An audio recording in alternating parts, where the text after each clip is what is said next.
prière. 3, apprendre à écouter l'esprit dans la prière.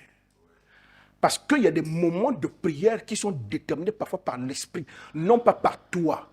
Tu es là, la première chose que mon père m'a appris, il me dit, papa, Dieu ne s'ennuie pas. L'une des choses qui m'a appris sur la prière, pas la première, l'une des choses qui m'a appris sur la prière, Dieu ne s'ennuie pas. Tu vois, tu te réveilles la nuit, tu n'es pas insomniaque, d'habitude tu ne souffres pas d'insomnie. Mais bizarrement, Juni, ce jour à 2 heures, le sommeil te quitte maille. Tu ne comprends pas pourquoi le sommeil te quitte, en fait. C'est un signal pour te dire prie. Parce que parfois ton niveau de prière est si bas, que le niveau du feu est si bas, que là où tu dors, tu es en danger, il te réveille. Tu vas te soulager, tu reviens, le sommeil te quitte.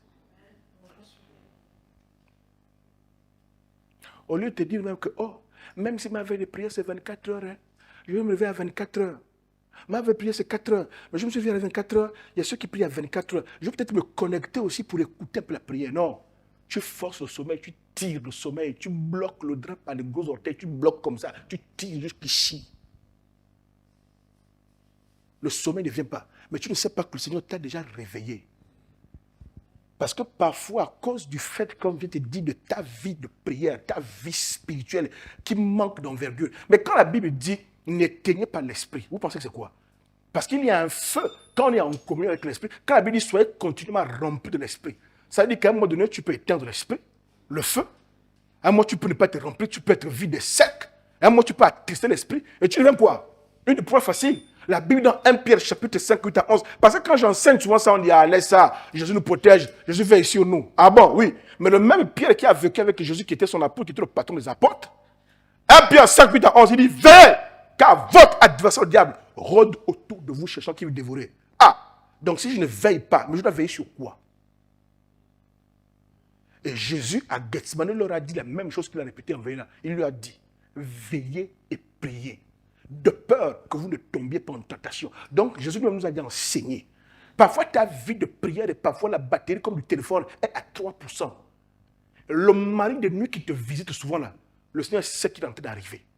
Et que tel que tu es là, oh, il va en faire qu'une bouchée. Et il provoque quelque chose, que tu te réveilles. Parce qu'il veut que tu pries, que tu augmentes, que tu intensifies. Mais tu n'es même pas sensible. Tu vas te soulager. Il y en a même quand il y a l'insomnie. Arrive à au salon, il fout le frigo. Il prend un coca, tout. Ah. Il va s'asseoir. Il y a quelqu'un qui se reconnaît ici. Mais je le regarde parce qu'il va penser, il s'assoit, il cherche. Oh, le sommeil ne vient pas. Oui, c'est un homme. Je sais, il se reconnaît, c'est un frère. Tout. Ah.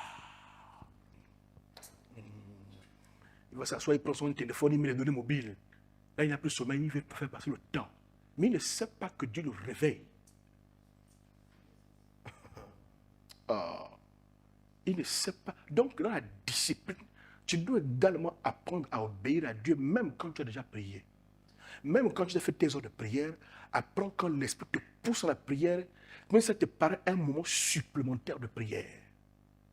L'Esprit sait pourquoi il te conduit là. Les ministères Réveil Impact.